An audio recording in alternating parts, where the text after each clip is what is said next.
on Ctv3 News. Sartaneja fisherman reported missing.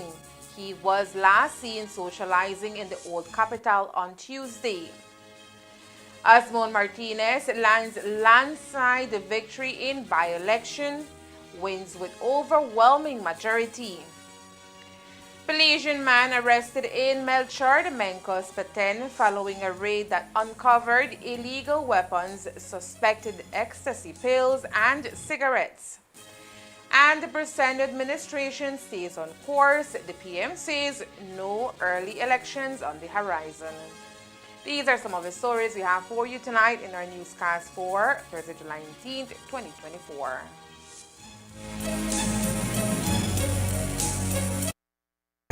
Is split between Greens aligned with Alicent and Eganit section and Blacks who support Rainera in claiming the Iron Throne.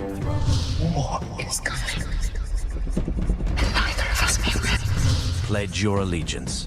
Watch House of Dragons Season 2 on Max.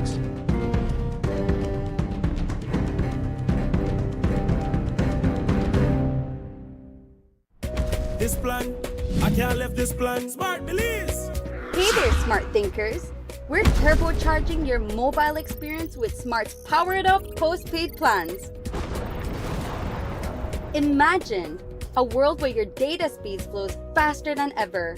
Well, guess what? We've cranked up the dial and unleashed the postpaid power of Smart's lightning fast LTE data on all our postpaid plans. That's right, no speed bumps, more data. It's like having a limitless highway of data speed at your fingertips. Whether you're a lone ranger with an individual plan or a squad rolling with a group plan, everyone gets to surf, stream, and share at enhanced, full, high-quality speed. Switch to Smart's powered-up postpaid plans today and ride the wave of postpaid power. Visit any Smart showroom or smart-bz.com for details and make your mobile experience smarter and faster. Smart, bringing people together. No, I can't leave this plan. I can't leave this plan.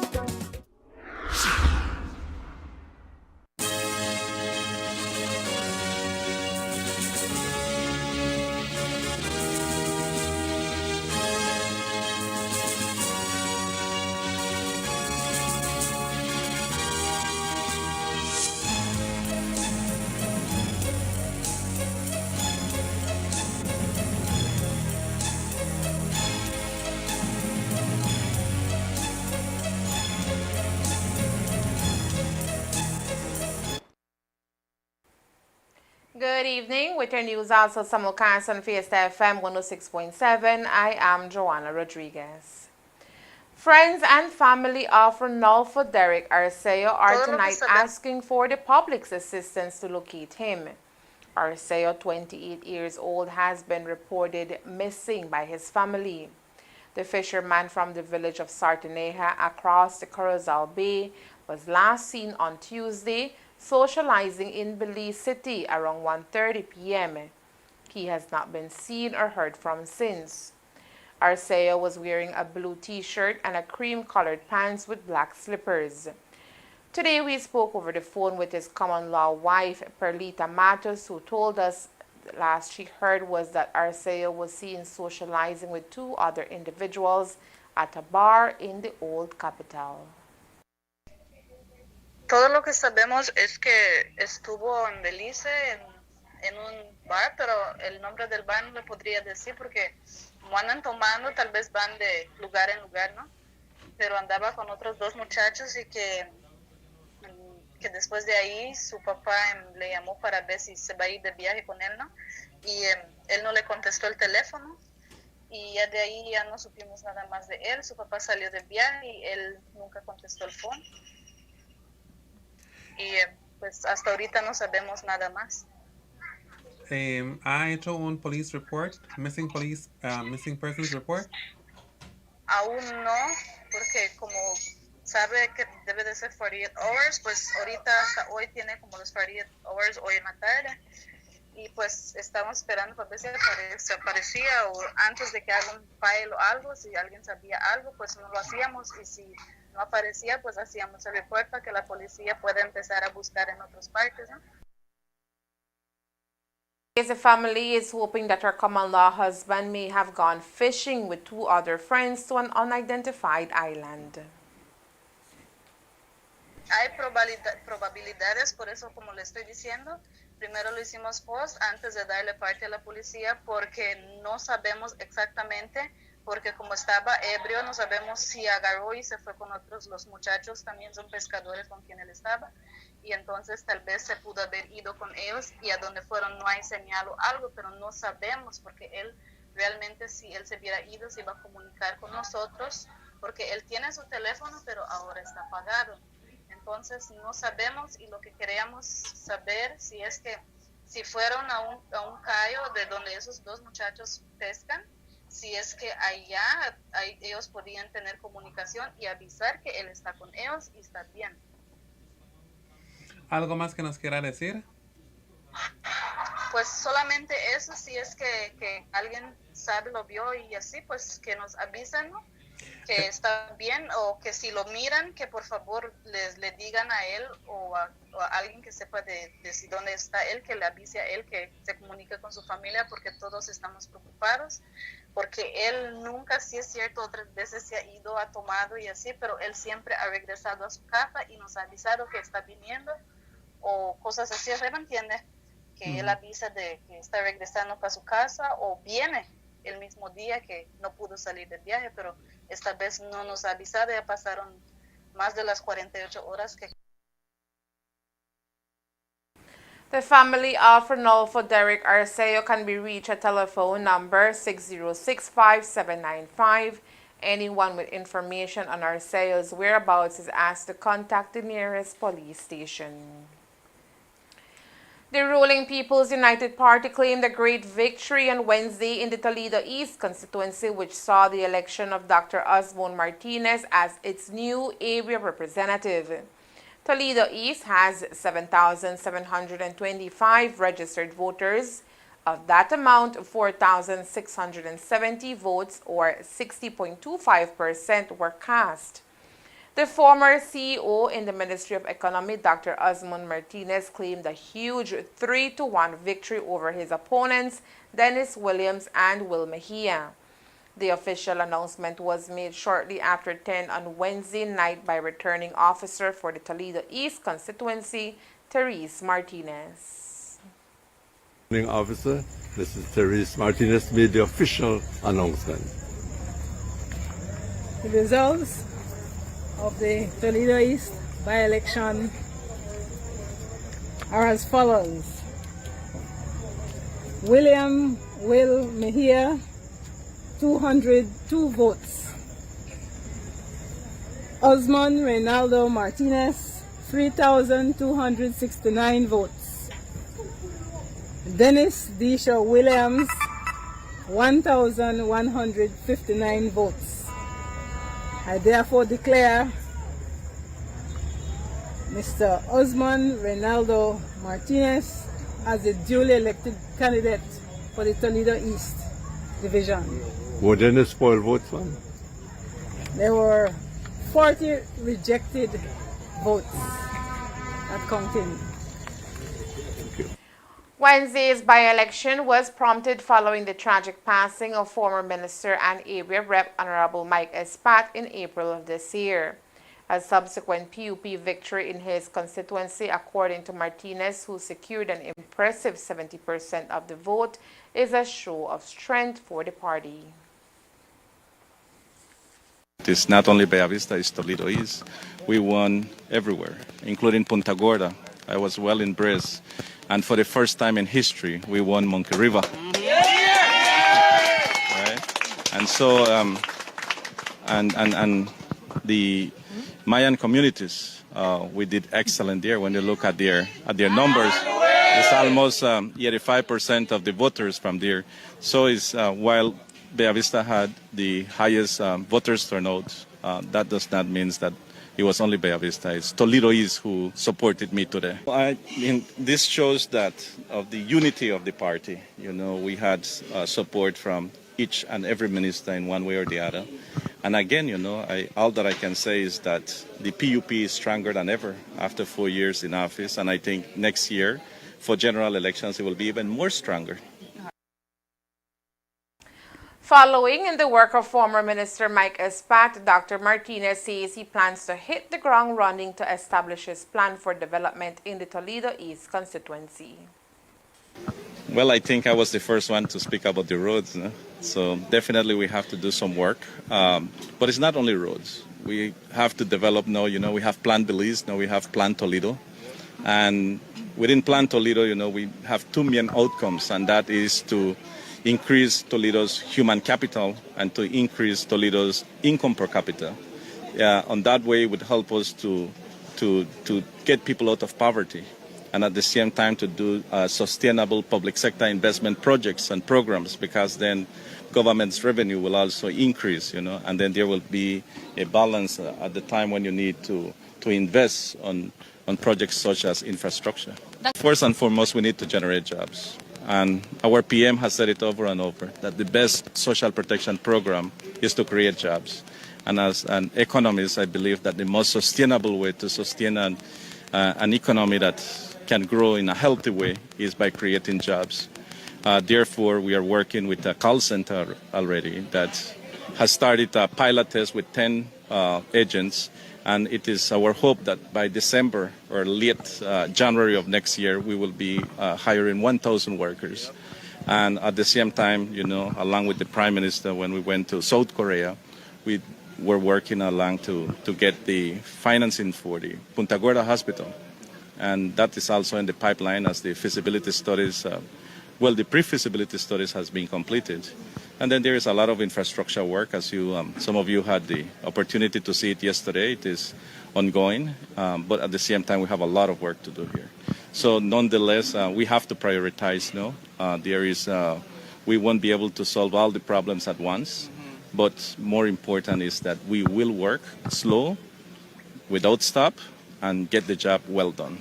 When we look at the mega appetite that climate change has, it is important for us also to be hungry to go to after climate finance, but not only a line of credit of climate finance, but to monetize carbon credits. Therefore, it is important that we can continue to keep our natural wealth impact, but doing sustainable developments in a way that we can still create jobs, be able to produce, and be able to transform our economy without affecting our natural resources.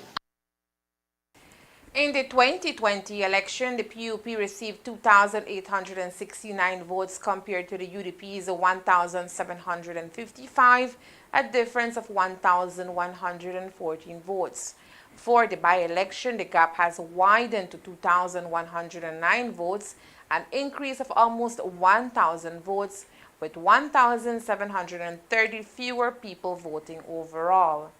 The resounding win in yesterday's election, according to Prime Minister John Briceño, resonates the mandate of the Belizean people for the work to continue under Plan Belize. When you look, I'm serious. When you look at the municipal elections, 61 out of 67.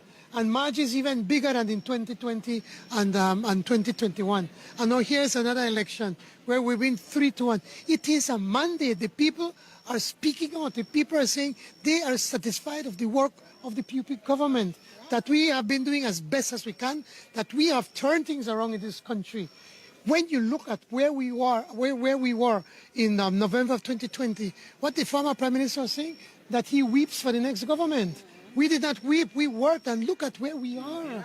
I mean, yes, we could be negative, and I know some journalists just thrive on being negative. But Christ, man, this is one country. We need to be proud of what we do. And let's celebrate Belize. Let's celebrate us as one people.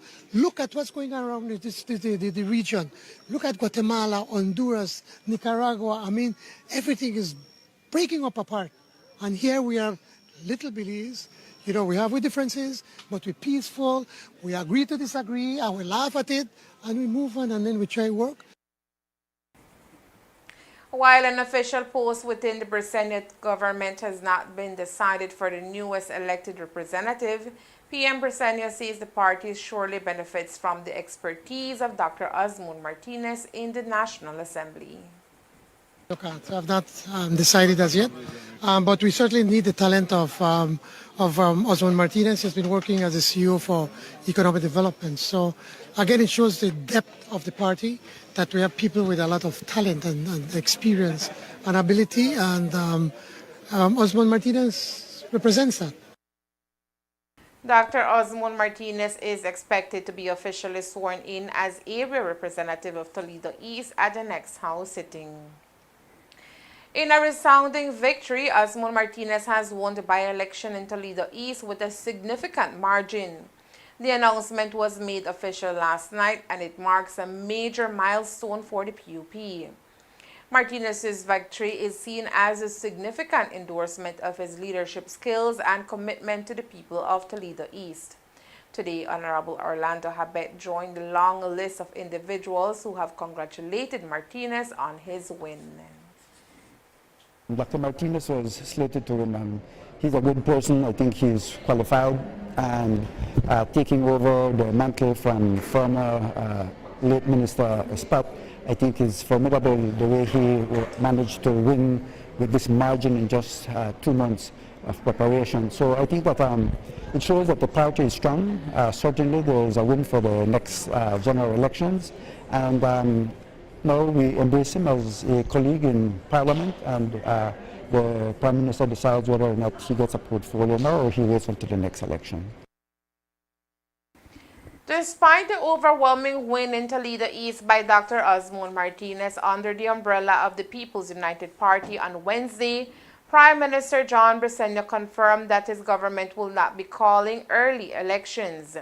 PM Belizean contends that despite the prime position in which his party currently stands politically, his government has decided to follow due process and continue with the work they have started under Plan Belize. We need every win, every election. As any politician will tell you, nobody likes to lose. I don't like to lose, and so obviously we wanted to win, and we wanted to have a decisive win to show the people that, or the rest of the country, that the People's United Party is strong, and that people continue to support us. And they have seen the work that we do, and they want to continue the work we've been doing with them. And does today's results lead you to call the general elections earlier? They try my hand with that question. We will not have elections in 2024. Are we looking it's at going March? 2025. So I said 2024, you have January to November. You actually have until 2026, right? So I can tell you, it will not be in 2024. Dr. Martinez says this is probably the most united you've ever been. Maybe I'm misquoting him, but he says you're united right now. This is the opportune time. Well, obviously, but I don't see us not being united next year. And yes, if we want to be just cold and calculating and callous about just getting re-elected, we could call an election right now. And the leader, Mr. Barrow, has hardly any support within the party, and even the people the influentials in the country are not supporting him. The leadership of his party is not supporting him, so there's no reason why we should not. But the most important thing for us is that we were elected to serve the people, and we still have a lot of work to do ahead of us. Plan Belize is a very ambitious plan that we presented, and we have not fulfilled everything. We're not going to fulfill it by next year. But we need to continue to work to be able to do that. So it's not only about politics, but it's about getting the work of the people done to see how we can get people up in this country out of poverty, how we can grow this country sustainably, how we can address the issue of climate change. There's so many challenges that we're facing as a country. So no, I will not take advantage of Mr. Shine and his sorrows. We will continue to work. The government has from November 2024 to March 2025 to decide on the next general elections, which officially marks the completion of the 5-year term. A Belizean man and a Guatemalan woman were arrested in Melchor de Mencos, Petén following a raid that uncovered illegal weapons, suspected ecstasy pills, and smuggled cigarettes. According to online news outlet Prensa Libre, Guatemalan police raided a home in Melchor de Mencos and found illegal weapons and synthetic drugs which were seized. A 42-year-old Guatemalan woman identified only as Nidia was arrested, as was a 47-year-old Belizean man identified only as Matthew.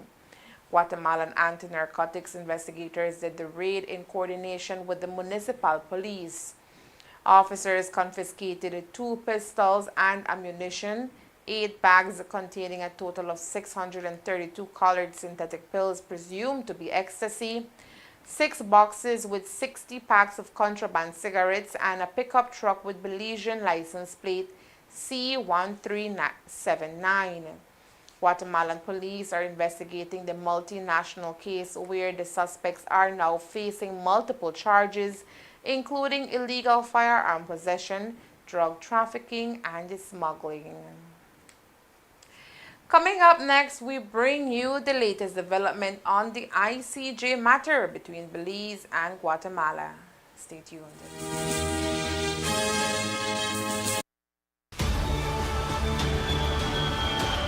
On July 26th, the world's eyes turned to Paris to watch the 2024 Olympic Games. Get ready to cheer on your nation. Experience the biggest moments wherever you are on Express Plus app. Sign up today.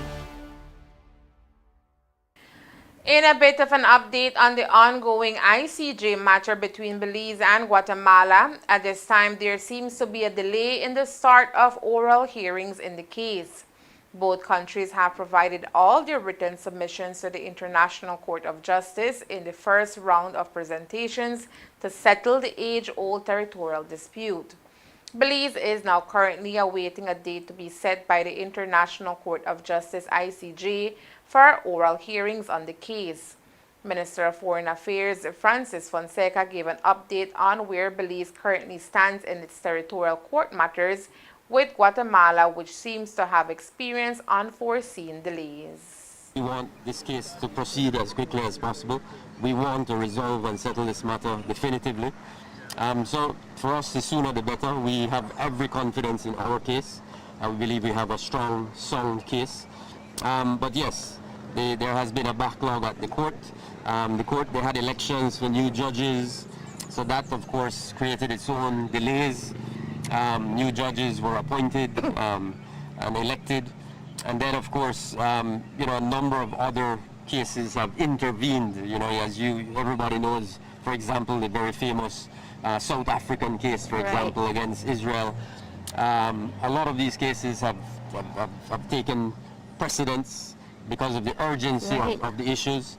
So the court, for very good reasons, has had to delay a number of cases, not only the Belize case. And this is unprecedented, right, for them to be delaying cases because there are other urgent cases. I mean, maybe it might happen, but... Yeah, no, it's happened before, so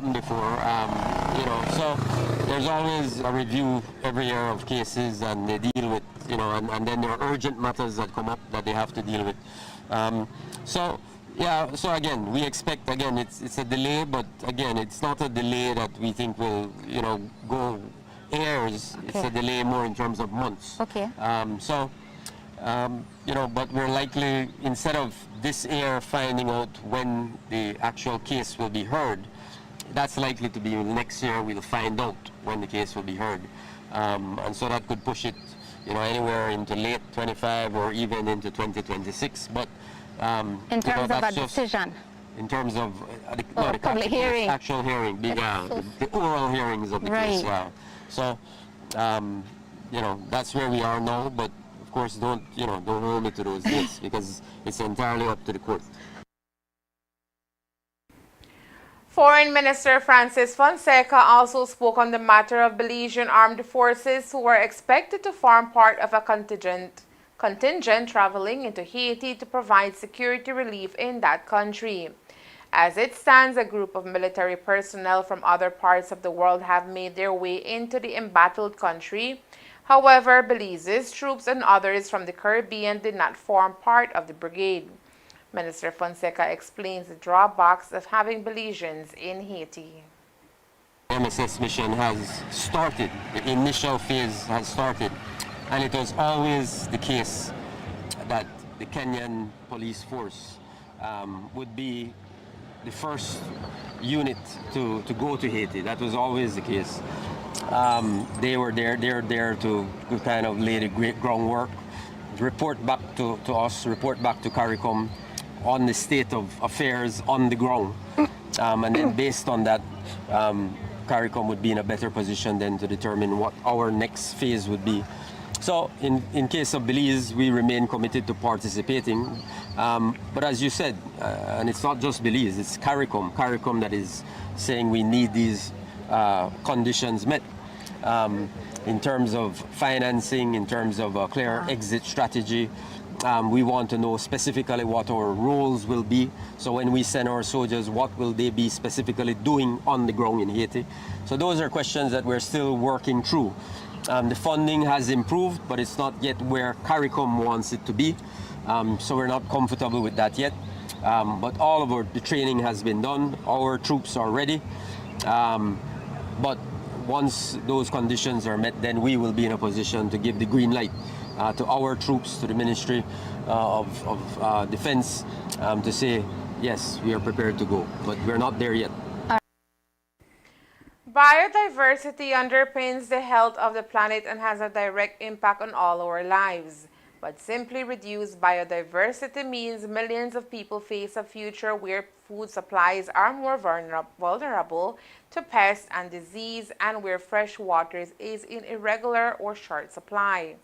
On December 19th, more than 190 countries, including Belize, signed into an agreement to protect 30% of land and oceans by 2030 and take 22 other measures to reduce global biodiversity loss this decade. In Belize, the government has 103 protected areas that encompass a large area of the country. Understanding that conservation efforts are vital, the government of Belize, along with its funding and implementing partners today, launched the Resilient Landscapes of Northern Mesoamerica. The $3.2 million project will be implemented over a period of 6 years under the United Kingdom Biodiverse Landscapes Fund. This is the launch of the BLF, which is the Biodiversity Landscape Fund project, which is a landscape project that involves various countries in the region for Mesoamerica. There's a Trifino and Mesquita in Central America, and for us the Selva Maya, which normally the Selva Maya projects are Mexico, Belize, Guatemala, but in this project it's Belize, Guatemala portion of the Selva Maya. There's a portion of the country in Guatemala that's Selva Maya, but the entire Belize is considered Selva Maya. So it is a landscape project that looks at various areas of conservation, biodiversity conservation, stemming biodiversity loss, but also it looks at how you can conserve or preserve those areas that are carbon sink, like Belize, which is basically a carbon sink because we produce less emissions than what we can capture. So Belize is considered a carbon sink. But also very important is the work in the communities. So the communities are involved because of the livelihood projects that will be able to be, that emanate from the project itself. So that is absolutely important. You can't have conservation or preservation if you don't involve the communities because of their livelihoods. So for us, that is something that's very important. The project, according to the Minister of Sustainable Development, Climate Change and Disaster Risk Management, Orlando Habet, comprises of 3 important goals. There are at least 3 areas that you have to look at. The conservation of the land, so that you don't have more deforestation. The restoration of those areas that have already been degraded, so that then you can work with them. But there is also this agriculture component where you have regenerative agriculture, sustainable agriculture, where a lot of the livelihoods will be provided for the communities.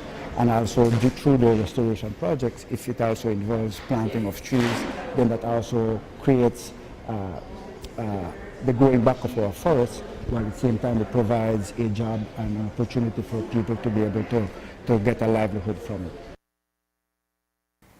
The UK government was represented today by Her Excellency Nicole Davison. She shared how the UK government lobbies with various countries, including Belize, for the careful maintenance and upkeep of a natural resource to prevent it from disappearing.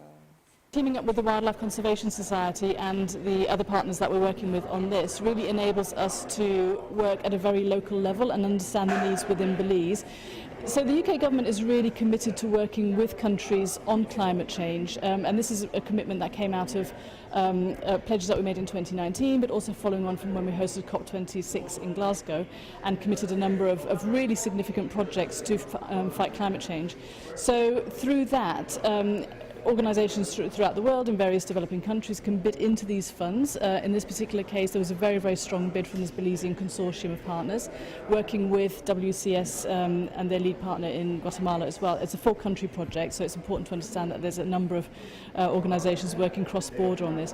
But what this fund enables these partners to do locally, it's investing about $3.2 million in Belize to work to combat climate change and fight against the loss of biodiversity. So it's that funding that's really enabling this work to take place on the ground. So I know we're about to do a site visit right now. What are some of the things that we can expect to see? Well, I mean, there's a number of activities going on at local community level. So I'm going to enjoy the site visit as well and learn as much about what's going on here as you. But there's about 200 activities planned in the next sort of couple of years, and some of those are aimed at community level. Some of those are working with civil society organisations, and it's really kind of understanding the needs on the ground and understanding how we can work with communities, with schools, with local councils, etc., to really halt that loss of biodiversity locally. So I'm as interested to see as you to see what we're going to learn at the centre, at the school. But it's just one example of a number of projects that are going on in what is actually a very long-running project. To deliver the program, the Wildlife Conservation Society is leading a broad multi-sector consortium comprised of civil society, local and indigenous communities, government institutions, private sector and research institutions. The organization's country director, Nicole Awu-Gomez, provided insight on what the project means for Belize and, by extension, the planet. It's particularly exciting and unique about this project is that it allows multiple partners to work towards the same objectives along with the government of Belize. And so we're looking at key big sites from the northern part of Belize in Rio Bravo, Maya Forest, and through the corridor, and then Chiquibull, Vaca, and then to lands in Toledo that are managed through the Mayan communities with the Julian Trust Society and Matter Leaders Alliance. So what we're looking at is really something bigger than when one entity or two entities get these initiatives to support forest management. This spans across most of Belize, and then our information is consolidated and our efforts are consolidated with the Guatemala team. So the Selva Maya or the Maya Forest spans 2 countries. So we're really making this a tremendous impact to safeguard against biodiversity loss, forest degradation, through joint efforts, but we're all trying to meet the objectives and really to harness the power of communities at the same time. Because really only through community engagement and involvement will we be successful to really protect the forest here. So the uniqueness is the bigger collaboration, and I think this is one of the first of its kind where it's really regional for forest protection here. Over the course of its lifespan, the Resilient Landscapes of Northern Mesoamerica project will see the implementation of more than 200 plus activities. And there is more news after the break. Stay tuned. Experience the iconic tournament of Copa America. Messi puts it in. Witness each goal of the Euro Cup.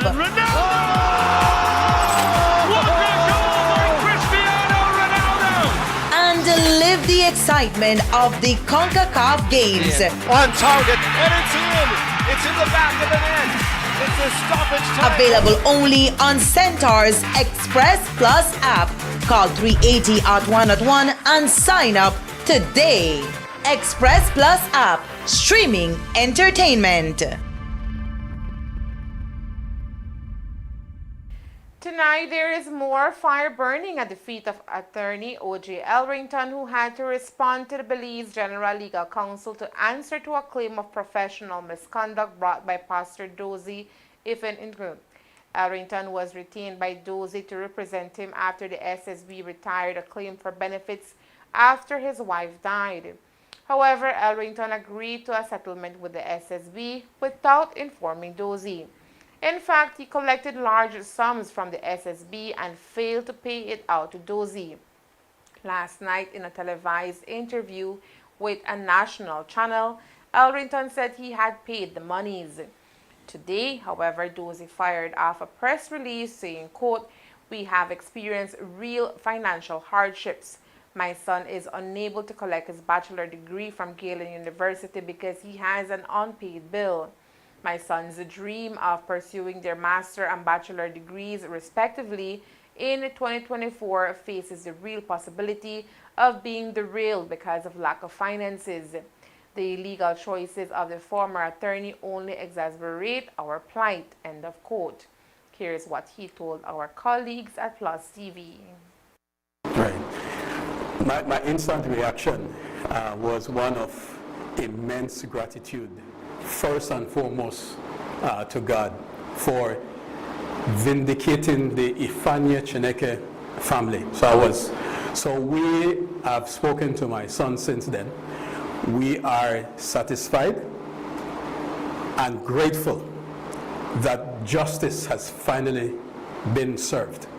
There's no doubt there was never any doubt in my mind that he had wronged us, that he had wronged my family. He has done that.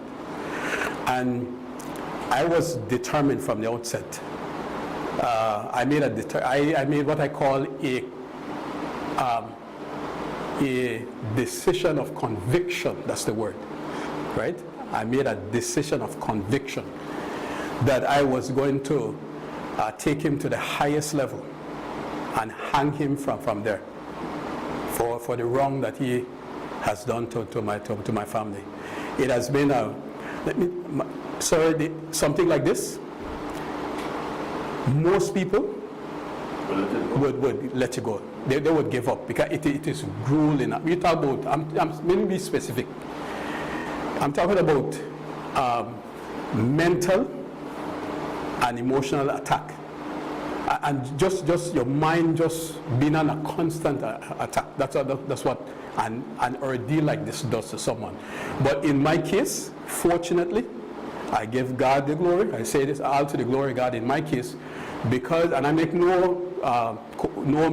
this is not a secret. I'm very blunt. That it is my relationship with Jesus Christ that is the source, solely is the source of my courage, my encouragement, my boldness, my inspiration, determination to take this to the end. And while Elrington has publicly shared he has paid off the fine and the sum from SSB to Dozie, today the pastor denied receiving any monies. I think about a day or two ago, Mr. Elrington gave an interview where he stated that the monies have already been paid to you. Is that true? Up until we're speaking, to me personally, no. So no monies have been paid to you as yet? To me personally, no. No. Do you have any idea when it will be paid? Because I know one of the deadlines is tomorrow. Yeah, if my memory serves me well, I think they gave him up to the 30th of next month. For to hand it. 1,000, but I think one is due tomorrow. Okay. Tomorrow. Okay. Yeah. Well, I'm hoping. I'm sure that the GLC, the General Legal Counsel, they're very clear in their sanction, and he ought to comply. So just to be clear, no monies have been paid to you as yet? Up until we were speaking, no, I have not received anything. Okay. So in that interview, you did say that the monies have been paid. So you're saying no. He also stated that this is sort of just a huge misunderstanding because verbally you did agree to the settlement, but you just failed to sign the paper. Did you agree to a settlement verbally with SSB? No, that's again another good question, and I'm going to answer that question plainly as I always do. explicitly, that's the word, right? I'm here to say categorically and unequivocally that gentleman and I never had a conversation. I never agreed. Confirmed Elrington and company collected from the SSB. That aside, Dozie was asked whether he believes justice was served. We are satisfied because I'm talking about, that's a very good question. I'm speaking specifically with respect to the money, because that's what I set out in the first instance to get from him. But that didn't happen, so the GLC came through for us. So we are again, we are satisfied, and that justice had been served. I take this liberty to congratulate the General Legal Counsel for disciplining one of their own. Right? It is very important for people to understand the important role that the GLC plays in our society, and part of that is to strive to maintain, to obtain and maintain and sustain the public confidence in our justice system, in the legal profession.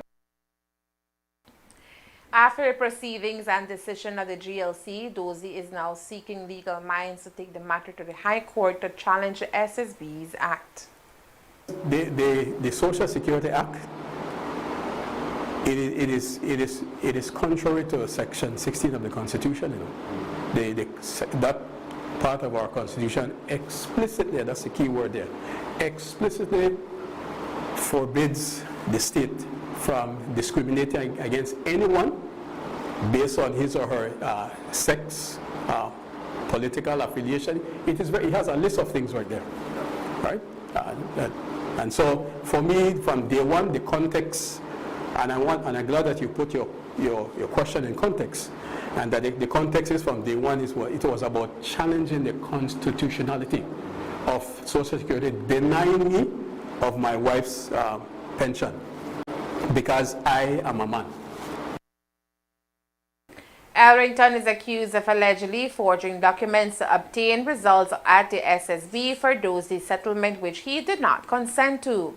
The GLC has passed on relevant documents for the police to make their own investigation into the matter, which may be another hurdle for Elrington in the future. Summer vacation is in full swing for students across the country, and as we have been reporting, there are a number of summer activities hosted here in the Orange Walk and Corozal districts to keep students involved in positive events for the next 3 months. Here at Ctv3 News, we do our part to keep track and highlight these events.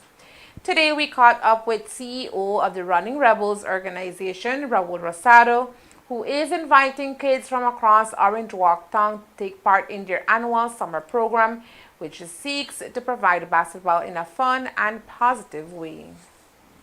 It's summertime, so we always prepare a summer camp series for skill development for all the kids, boys and girls. So we kick off this Saturday, July 20th, at the Orange Walk Multipurpose Complex. And like I say, it's for boys and girls. We've had open registration as of last week, and it's still open. So to the persons that have registered, we'll see you guys on Saturday. And for those that maybe are just finding out, registration is still open, so you can visit our social media pages, and the link is on there to get registered. The camp is structured in a way that we cater for all levels of kids, right? So we are catering from kids from 5 years old to 17 years old. We have a schedule set out so that the kids can participate within their own group levels, and the coaches are preparing to cater all the skill development for the different levels, right? So it doesn't matter if you've played basketball before, or you want to try it, or you want your kid come out and try it. The coaches are prepared to facilitate all levels of the camp. The summer camp will run for 6 weeks, and students 17 years and younger are invited to be part of this year's camp, which will include a host of expert coaches and volunteers. Surely, I mean, female participation is down, but we want to include them, you know, and every year we do have a few females participating, but I know that there's a group now here in Injok that is trying to bring back the female basketball, and so we definitely are including them, and we want to encourage them to come out to be a part of the camp, this camp series. Like I said, the coaches, we have a group of coaches that are very skilled, experienced. We'll have coaches that are local coaches from here in Injok that you might have seen around. We have coaches from the national team that will be coming. We'll have past Rebels players, we'll have past Rebels coaches, and we will also be having a few international coaches dropping in some weeks. So like I say, it's a program that is structured to cater and develop the skills of the kids, and actually to encourage them more to enjoy basketball, but moreover to become active. As previously mentioned, the Rebels Summer Camp will kick off this Saturday at the Multipurpose Complex starting at 9 a.m. And that's the news. We invite you to join us for another newscast on Friday, July 19th here on Ctv3 News and Fiesta FM 106.7. Remember that to read a text version of the news, you can visit our website at ctv3belizenews.com. You can also log on to our Facebook page for current stories at facebook.com/CTV3 Belize News or our YouTube channel at Ctv3 News BZ. Remember to wash your hands and remain safe. From all of us here at Ctv3 News, thank you for watching and listening. Good night.